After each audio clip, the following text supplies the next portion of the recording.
Уважаеми организатори, гости и приятели! Поздравявам всички вас, които присъствате на откриващото събитие на Българската блокчейн асоциация.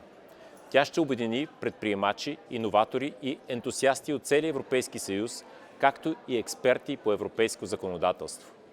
Заели сте се с изключително важна и амбициозна задача по развитието на блокчейн технологията, може би в най-точният момент. Както знаете, Европейския съюз е пионер и въведе първата цялостна регулаторна рамка в света за криптовалути и криптоактиви.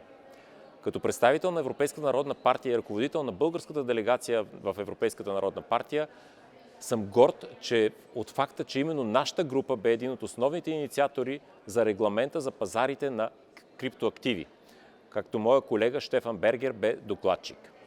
За групата на Европейска народна партия блокчейн протоколите, използвани за обмен на криптовалути, са технологии, ориентирани към бъдещето. Тези блокчейн позволяват съхраняване и обмен на активи в интернет без централизиран посредник, например като банка.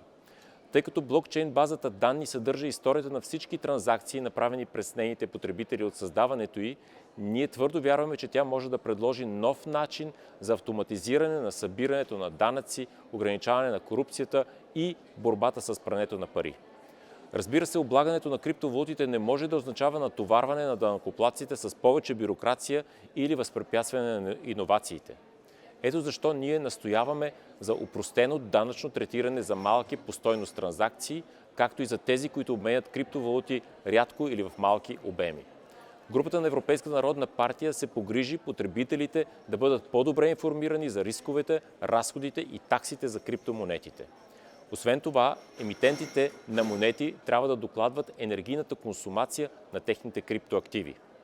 А за конкретиката и дълбочина на разпоредбите по самата регулация ще оставя останалите лектори, които съм абсолютно сигурен, че са много добре запознати, да разкажат.